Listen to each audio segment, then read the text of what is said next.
世界の体制と帝国の現状とに鑑み非常の措置をもって 1945년 일본 제국주의의 패망과 함께 한국은 광복을 맞았다. 한반도는 새 나라를 세울 희망으로 가득 찼다.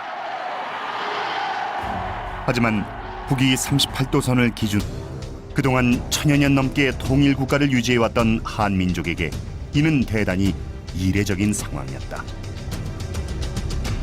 두 체제가 한반도에서 사이좋게 양립하기는 어려웠다. 무력을 써서라도 남한을 공산화하길 원한 북한의 김일성 정권은 무력 침공에 유리한 조건을 갖추고 있었다. 북한은 일제로부터 거대한 중공업지대를 물려받은 데다 일찌감치 일당 독재 체제를 구축했다. 게다가 소련이 북한의 남한 공산화 계획을 강력히 지지하였다. 반면 남한 이승만 정부는 새 국가의 기틀을 다지는 것만도 벅차서 그 북진 통일 주장은 구호에 그쳤다. 결국 전쟁을 벌인다면 그것은 북한일 것이었다. 김일성은 1948년 9월 북한 정권 수립 직후부터 무력 남침을 꾀하였다. 김일성은 1949년 신년사에서 북토 완정이란 용어를 무려 13회나 사용하면서 무력 남침의 의지를 강하게 드러냈다.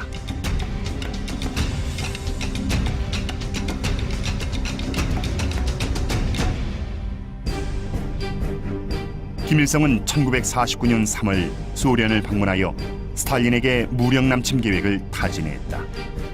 그러나 스탈린은 아직 북한의 전력이 압도적이지 않다고 하여 남침 계획을 만류하고 더 철저한 준비를 독려하였다. 스탈린은 북한의 소총 15,000정, 각종 포 139문, T-34 전차 87대, 항공기 90대 등 무기를 지원하였다. 조선민주주의 인민공화국 정부 대표단은 우리에게 준 뜨거운 환영과 만족한 교섭 결과에 대하여 소련 정부와 스탈린 대원수에게 진심으로 감사를 드립니다. 위대한 소련 인민과 조선 인민과의 영구 불멸한 신선 만세, 영웅적 소련 인민이 위대한 수령이시며 조선이 인민의 친근한 버신 스탈린 대원수 만세. 스탈린은 김일성에게 남침 전쟁 문제를 중국의 마오쩌둥과도 협의하라고 지시하였다. 이에 1949년 4월 말에 북한 대표가 중국을 방문하여 스탈린과의 협의 결과를 알리자 마오쩌둥 역시 잠시 전쟁을 유보할 것을 권하고 남침 준비차 중국 인민해방군 내 조선인 2개 사단을 넘겨주었다. 소련은 원자탄을 보유하지 않은 상황입니다. 그래서 전쟁을 하게 되면은 미국의 원자탄이 두려웠기 때문에 그래서 그 49년 3월 달에는 절대로 안 된다. 너희가 전쟁을 일으키면은 결국 미국과 소련 전쟁이 되는데 우리는 아직 미국이랑 전쟁을 할 상황이 아니다. 1949년 6월 미군이 남한에서 철수하자 김일성은 8월 다시 스탈린에게 남침을 허락받고자 했다. 하지만 스탈린은 여전히 전면전은 시기상조라 하여 허락하지 않았다.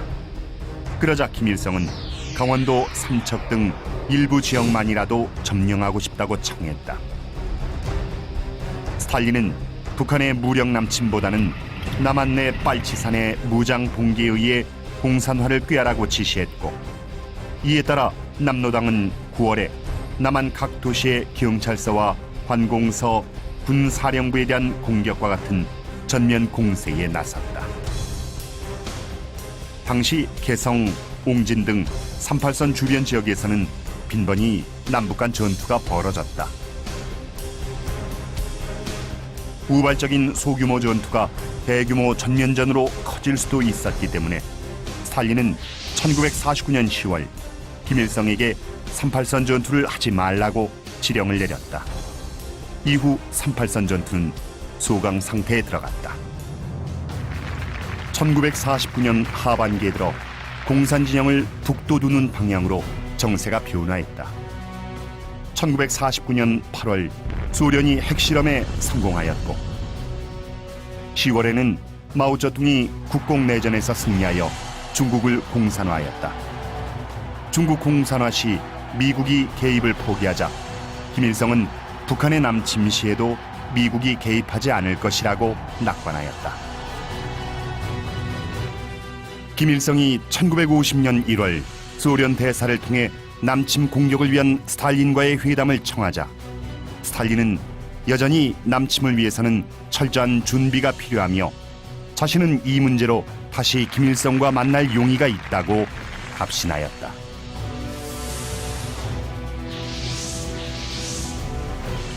큰 일에는 대규모의 준비가 필요하다는 것을 김일성 동지는 명심해야 하오.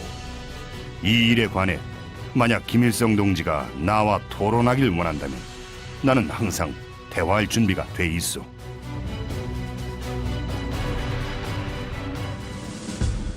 (1950년 4월 초) 김일성과 박헌영은 비밀리에 다시 모스크바를 방문하였다.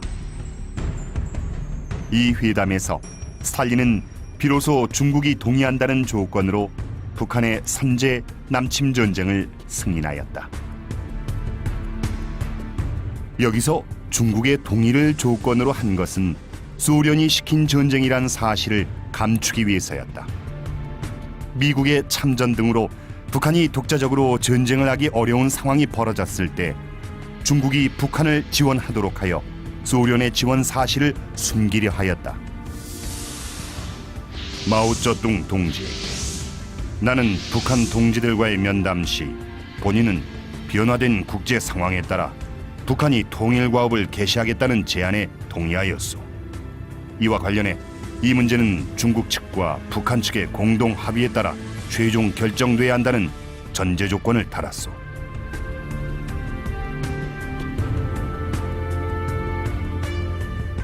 마오쩌둥은 북한의 남침을 지원하기보다는 먼저 대만을 공산화하고 싶었다. 그러나 그는 스탈린의 결정을 반대할 입장이 아니었기에 김일성을 지원하기로 동의하였다.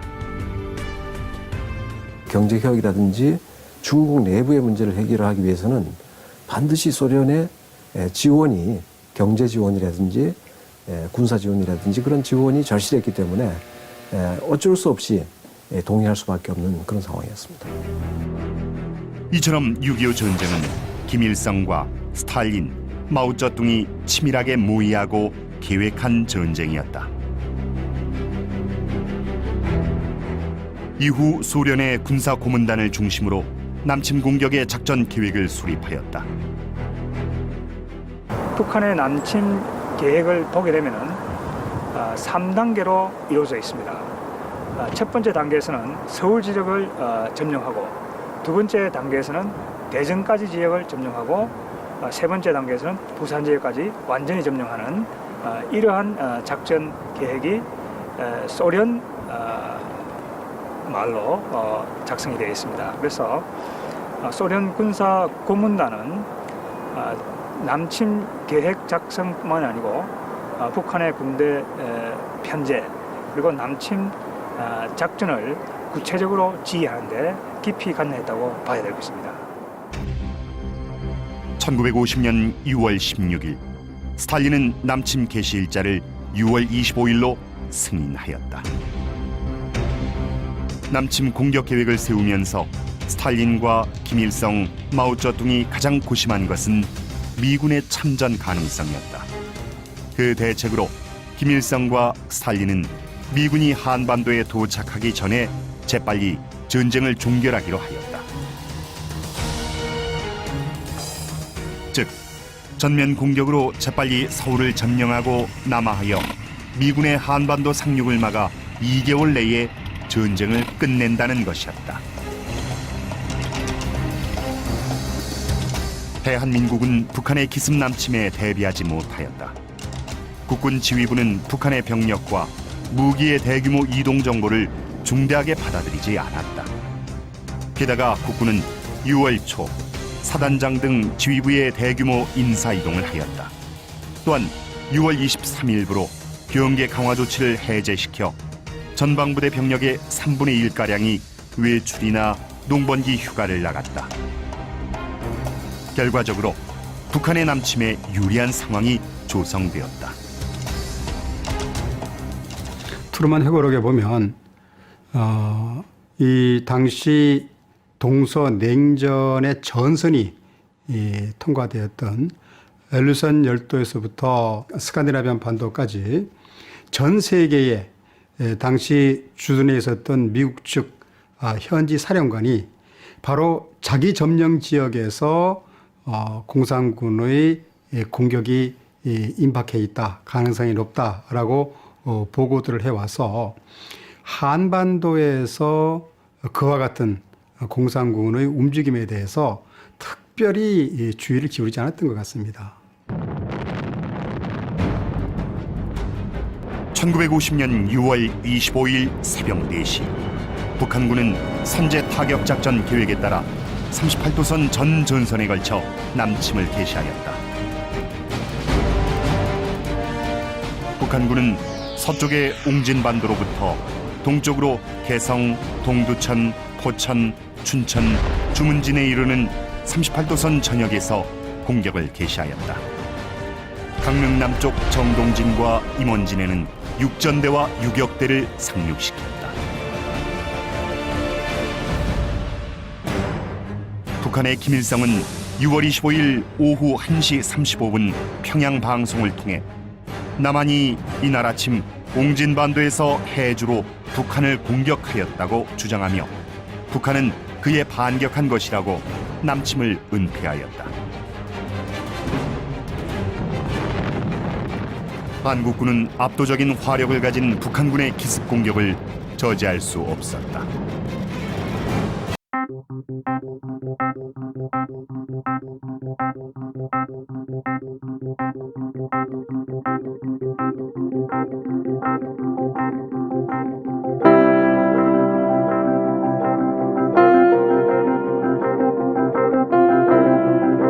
탱크 T-34를 앞세운 북한군은 전쟁 발발 당일 개성과 동두천, 포천을 점령하였고 서부전선에서는 파주, 문산을 거쳐 중부전선에서는 동두천, 의정부를 거쳐 서울로 진격하였다. 특히 의정부 서울 축선에서 북한군은 국군의 7배가 넘는 전투력을 집중하여 국군의 후방 주둔 사단이 전방으로 속속 투입됐지만 역부족이었다. 결국 28일 새벽 국군은 미아리 방어선까지 격파당하고 말다. 북한군이 그 남침했을 당시에는 한국군이 그 전방에서 배치된 부대들도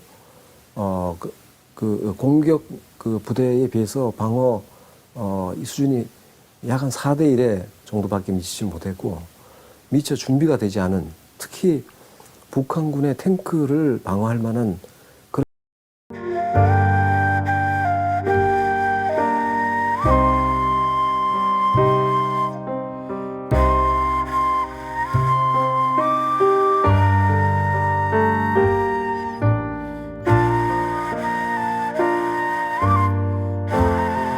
선인 병사들이 북한군 사단의 기관 요원들로 탄생이 되었습니다. 이러한 요인들 때문에 북한이 전쟁 초기에 우세한 측면을 가지고 있었습니다. 하지만 국군은 전장 곳곳에서 북한군에 용감히 맞섰다. 중국의 국공내전 시 국민당군에서는 사단 병력이 통째로 공산군에 투항하는 일도 있었지만 국군은 달랐다. 춘천을 지키고 있던 육군 6사단은 북한군의 공격을 저지하였다. 6.25의 춘천 전투를 지휘관들의 사전 대비도 많이 했다는 걸 말씀드리고 싶어요. 이 사변 나기 좀 전에 춘천 청년단들, 학도 호국단들 이런 사람들이 협조를 받아가지고 이 진지 보수를 많이 다 해놨습니다. 시민들이 피난 가는데 피난도 안 가고 군인들한테 이게 다 포탄을 날려준다던가 또는 여기 공장이 제사 공장이라는 공장인데 그 직원들이 나와가지고 밥을 해서 이렇게 갖다 준다던가. 그래 참 춘천이라게 남다르게 이 협조가 잘 돼가지고 3일 동안 이런 그 전투가 유지됐습니다. 육군 6사단은 북한군 2사단에 맞서 남아하던 북한군의 발목을 3일이나 묶어버렸다. 당황한 북한군은 홍천에서 전투 중인 북한군 12사단의 일부를 춘천으로 급파했고 북한군 12사단 역시 그들이 맡은 임무를 수행할 수 없었다. 타 지역의 전투는 전부적으로 성공을 했는데 춘천만이 이렇게 3일 동안 8시간이면 점령할 거를 3일씩이나 끌어가지고 군단장 해임되고 그다음에 12사단이라고 하는 게 지금 이북에는 없습니다. 그 당시 12사단의 2개 연대가 몰살을 당했거든요. 여기서. 그 정도로 이 춘천 전투가 굉장히 북한으로 봐서는 치명적인 타격을 준 것이죠. 북한군에 의한 서울 함락이 임박하자 이승만 정부는 서울을 탈출하였다. 대한민국이 북한의 남침을 물리치려면 그 정부와 대통령이 살아있어야 했다. 하지만 문제는 정부가 시민에게 제대로 알리지도 않고 서울을 탈출했다는 것이다. 이승만 대통령은 27일 새벽 3시에 서울을 탈출했다. 국회의원들과 내각도 서울을 탈출했으나 이를 국민에게 제대로 알리지 않았다. 게다가 국군은 공산군의 남하를 지연시키기 위해 6월 28일 새벽 2시에 한강대교를 폭파했다. 당시 서울 시민 대부분이 정부의 서울 사수 방송을 믿고 피난을 가지 않은 상태였다. 그날 낮에 북한군이 서울에 입성하였고 90만 명에 달하는 서울 시민 대부분이 꼼짝없이 적 치하에 갇혔다. 이들은 구입할 수복대까지 석 달 동안 끔찍한 공산 통치를 감내해야 했다. 정부는 임시로 대전으로 옮겼다가 전황이 불리해지자 대구를 거쳐 부산으로 옮겼다. 그런데 6월 28일 한강 이북의 서울을 점령한 북한군은 3일 동안 그곳에서 지체하였다. 그 덕분에 한국군은 전열을 정비할 귀중한 시간을 얻었다. 정부와 한국군이 전열을 정비함으로써 유엔군의 참전이 가능해졌다. 이승만 대통령은 당시 세계 정세에서 북한의 남침이 의미하는 바를 정확히 알고 있었다. 그는 북한의 남침 사실을 보고받은 25일 오전 주한미국 대사 무추를 만나 다음과 같이 얘기했다. 한국을 제2의 사라예보로 만드는 것을 피해왔으나 현재의 위기가 한국 문제를 해결하기 위한 최선의 기회를 제공해 준 것인지도 모른다. 사라예보란 세르비아 출신의 한 청년이 오스트리아 황태자 부처를 저격 살해하여 제1차 세계대전의 발화점이 된 곳이다.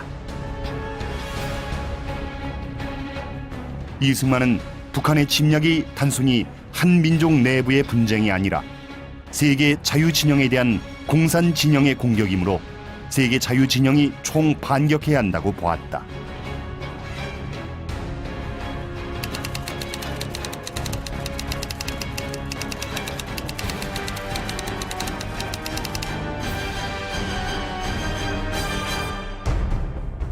미국 현지 시각 1950년 6월 24일 휴가지에서 북한의 남침 사실을 보고받은 트루먼 대통령은 격노하였다. 그는 우리는 모든 수를 써서 그들을 막아야 한다고 하였다. 그는 한국이 공산화되면 일본이 위협받고 세계 반공전선에서 미국의 신뢰도가 떨어질 것을 우려했다. 그는 유엔 안전보장이사회 소집을 지시했다. 유엔은 신속히 움직였다. 6월 25일 유엔 안보리는 북한의 남침을 침략 행위로 규정하고 38도선 이북으로 북한군의 퇴각을 요구했다. 북한이 이를 무시하자 이틀 후인 27일에는 유엔군의 파병을 결의했다. 이것은 대한민국이 유엔 결의로 태어난 국가였기 때문이다. 유엔에 의해 성립한 나라를 침략하는 것은 곧 유엔을 침략한 것과 마찬가지였다.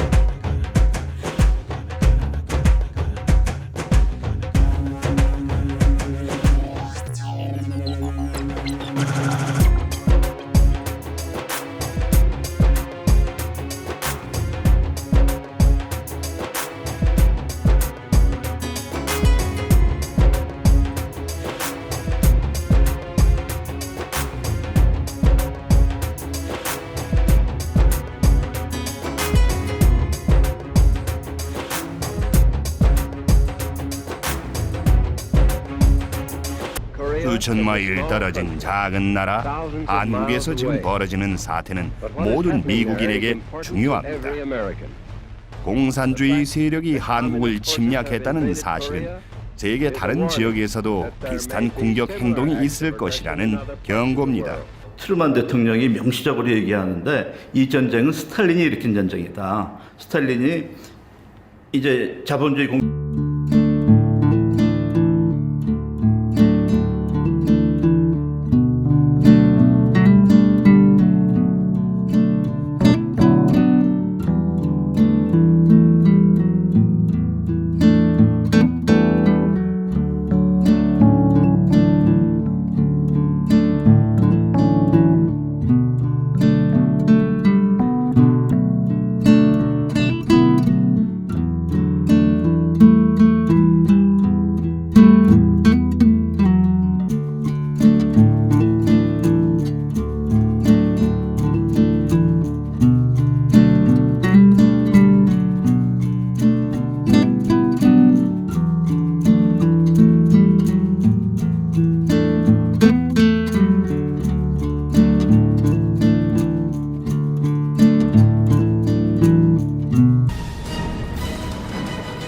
북한군에 밀려 후퇴한 국군과 유엔군은 8월 초에는 마침내 낙동강을 최후의 방어선으로 하기에 이르렀다.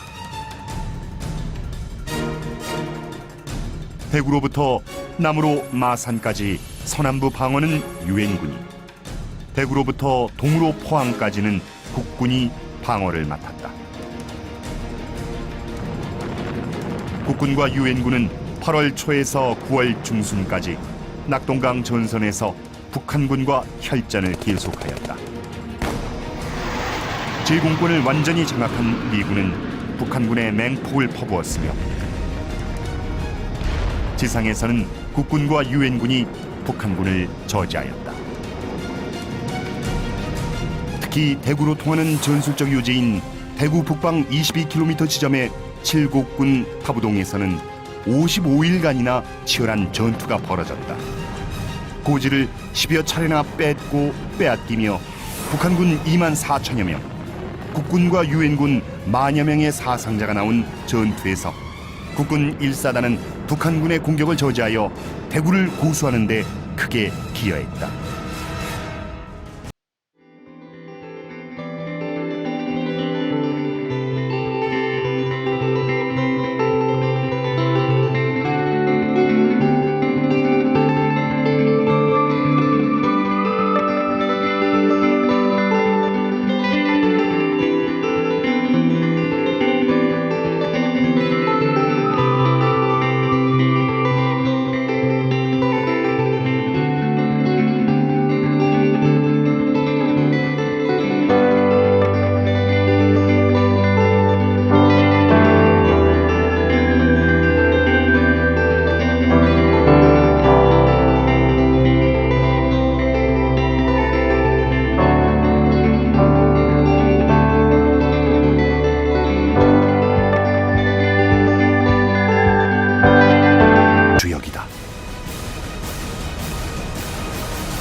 사도가 이끄는 유엔군은 1950년 9월 15일 인천 상륙작전을 감행한다.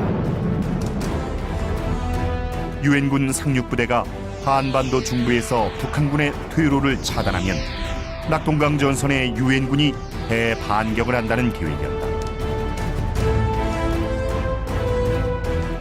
인천 상륙작전이 군사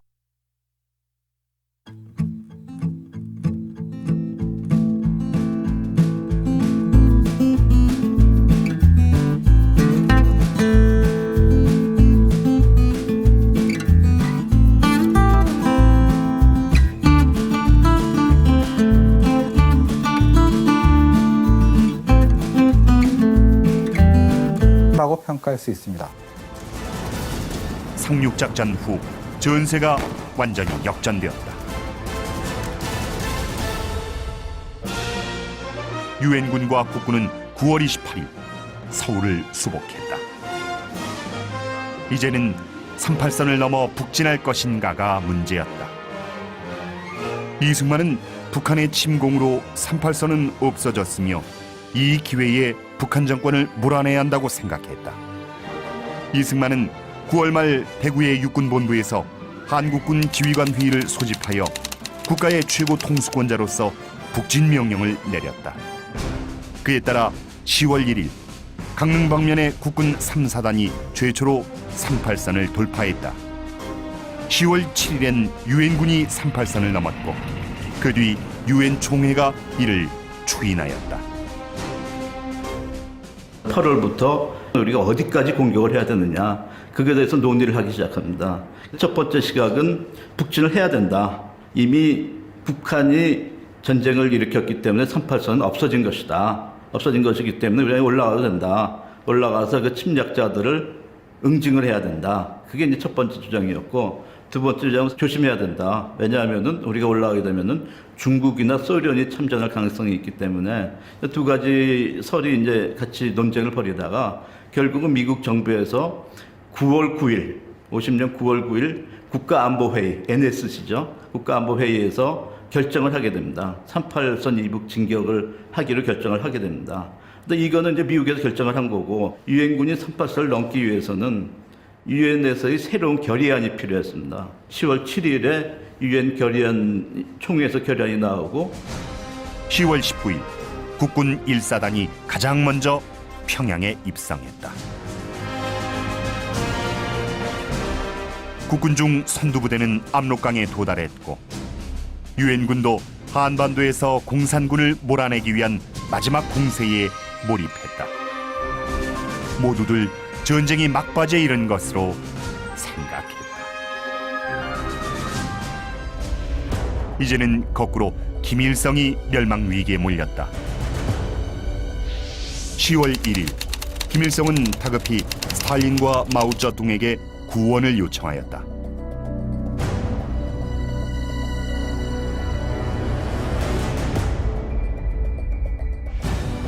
또 김일성은 10월 12일 비밀리에 평양을 탈출하여 14일 평안남도 덕천으로 옮겼다가 19일에는 평안북도 대유동으로 옮겼으며 그 후에도 미군의 폭격을 피해 압록강변의 오지로 옮겨 다녔다.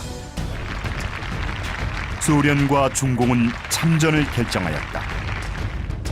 마오쩌둥은 입술이 없으면 이가 시린 것처럼 북한이 망하면 중국이 위태로워진다고 하며 당초의 약속대로 군대를 보냈다.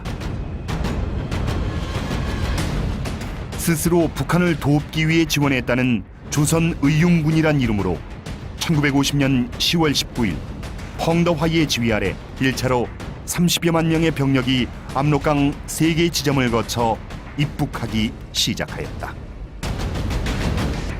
이때부터 적의 주력은 북한군이 아니라 중공군이었다.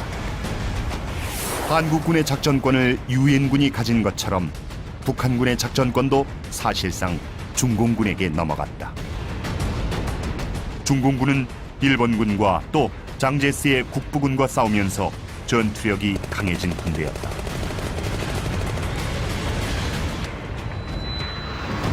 소련군도 1950년 11월부터 참전하였다.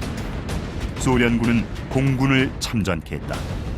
스탈린은 미국과의 확전 가능성을 우려하여 소련군 비행기를 중공 항공기인 것처럼 꾸몄고, 조종사는 중공군 복장에 중국어를 쓰도록 교육받았다. 중공군은 유엔군과 한국군이 북한 깊숙이 들어오기를 기다렸다가 11월 1일 평안북도 운산 일대에서 일제히 공격을 개시했다.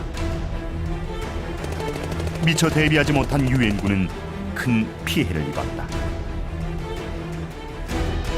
평양을 거쳐 초산까지 진격한 국군이 중공군의 포위 공격을 받았고, 운산 북방 구봉산에서도 중공군에 포위되었다. 그리고 압록강을 향해 진격하던 유엔군 역시 중공군의 압박에 악전고투해야 했다.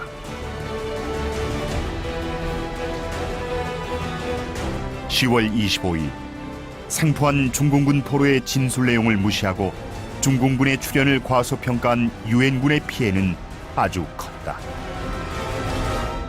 중공군의 참전 가능성에 관해서는 많은 사람들이, 많은 전문가들이 주의를 경고를 하고 또 실제로 그 징후에 관한 얘기도 보고를 했습니다만, 메가더 사령부, 특히 메가더 원수가 중공군 참전에 관한 가능성을 애써서 부인했습니다. 참전한다고 하더라도 소수 부대일 테고 그 충분히 유엔군 전력으로 압도할 수 있다고 판단을 하고 있었고, 계속해서 이 압록강까지 진격하도록 명령을 했습니다. 따라서 이 그 최고 사령부의 그런 정책적인 또는 전략적인 판단이 중공군의 어떤 참전을 충분히 예상하지 못했고, 중공군이 참전했을 때 실제로 선방 잘 대응할 수 없는 그런 상황이 됐습니다. 일명 크리스마스 공세였던 11월 24일 최종 공세에서도 큰 손실을 입은 유엔군은 남쪽으로 후퇴하기 시작했다. 당시 메가더가 예상했던 참전 중국 인민지원군의 숫자는 약 8만에서 12만 사이라고 예측하고 있었습니다. 하지만 실제로 당시 참전했던 중국 인민지원군의 숫자는 거의 60만 명 이상의 숫자로 확인되었습니다. 따라서 크리스마스 대공세, 즉 1950년 12월 25일까지 한만 국경선까지 진격해서 전쟁을 종결하려고 했던 메가더의 구상은 대규모의 중국 인민지원군의 참전으로 좌절하게 된 것입니다. 동북방면의 유엔군도 엄청난 수의 중공군과 맞닥뜨렸다. 북한의 임시 수도 평안북도 강계를 점령하기 위해 함경남도 장진호로 진출했던 미 해병 1사단은 10배나 많은 중공군 7개 사단의 포위 공격을 받았다. 11월 27일부터 12월 11일까지 15일간 영하 20-30도의 혹한 속에서 치른 장진호 전투에서 미 해병 1사단은 3천여 명의 전사자 등 사상 최악의 피해를 입었으나 중공군의 남하를 저지하고 성공적으로 철수하였다. 이미 남쪽의 원산 방면이 차단당했기 때문에 유엔군은 12월 23일까지 흥남에서 철수했다. 이때 자유를 찾는 북한 주민 10만여 명도 유엔군과 함께 탈출하였다.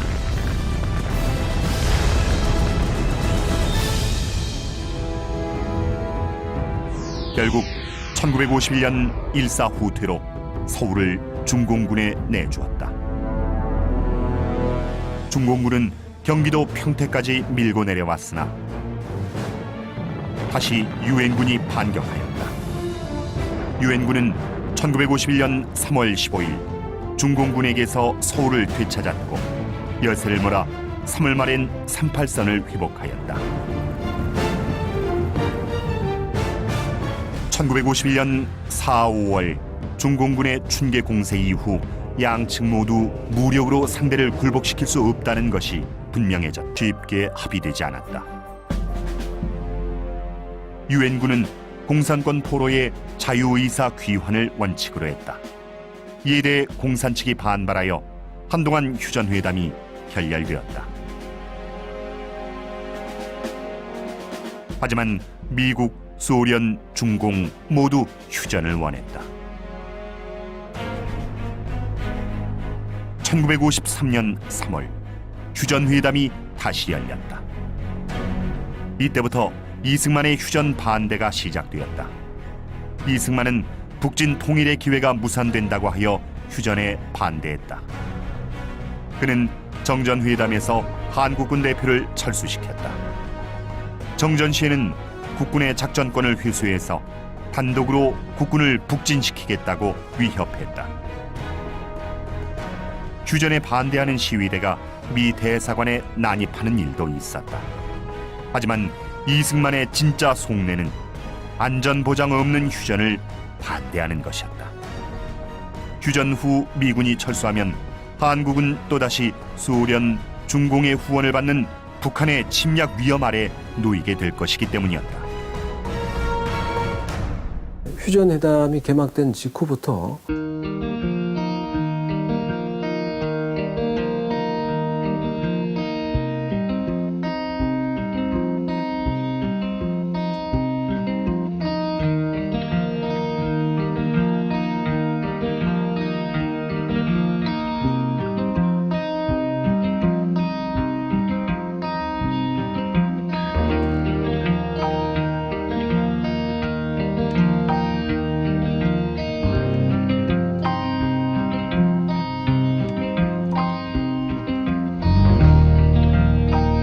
시작한 것이기 때문에 휴전회담 자체에 대해서 상당히 반감을 가지고 있었습니다.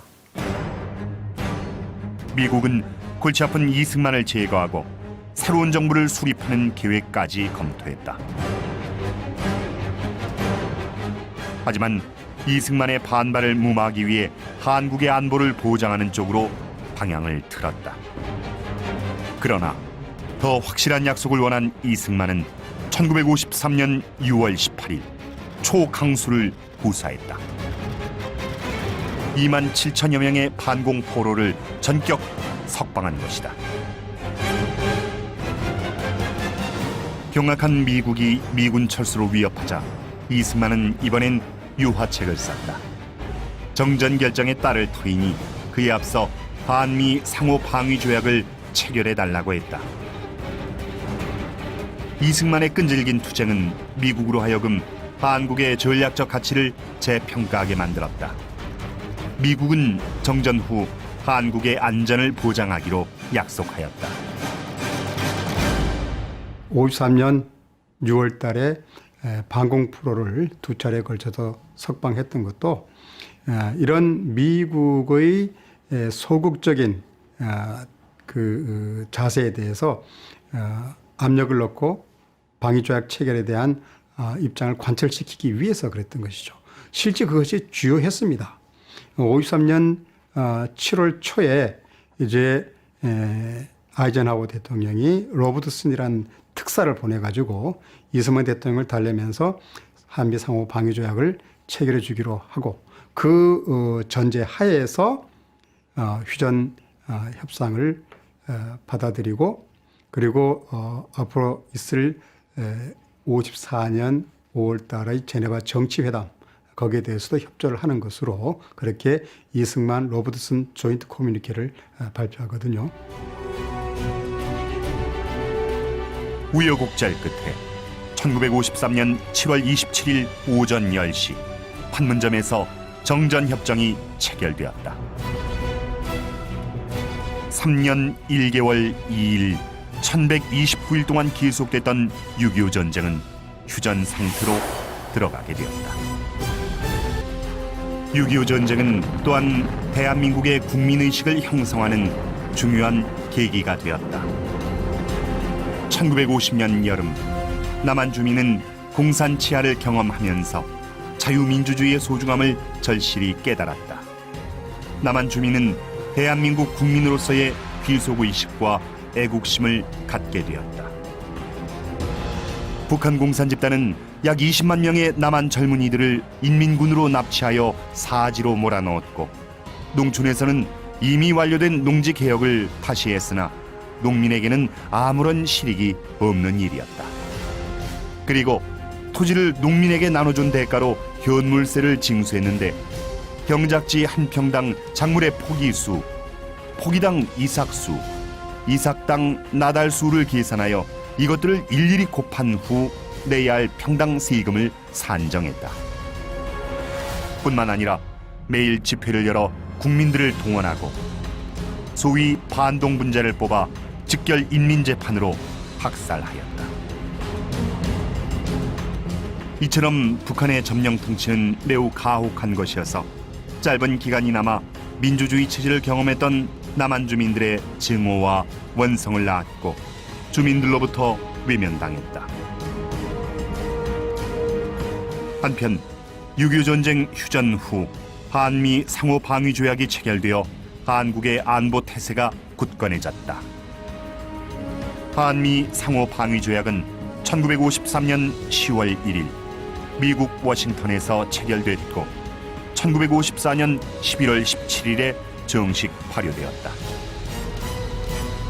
1953년 한미 상호 방위 조약이 체결됨으로써 대한민국은 비로소 외부적으로 안보를 튼튼히 할 수 있는 그런 기반을 가질 수 있게 했다. 대한민국은 유엔의 도움을 받아 북한의 침략을 물리칠 수 있었다. 유엔의 도움이 없었더라면 대한민국은 세계 지도에서 또 한민족의 역사에서 사라졌을 것이다. 하지만 그것만은 아니었다.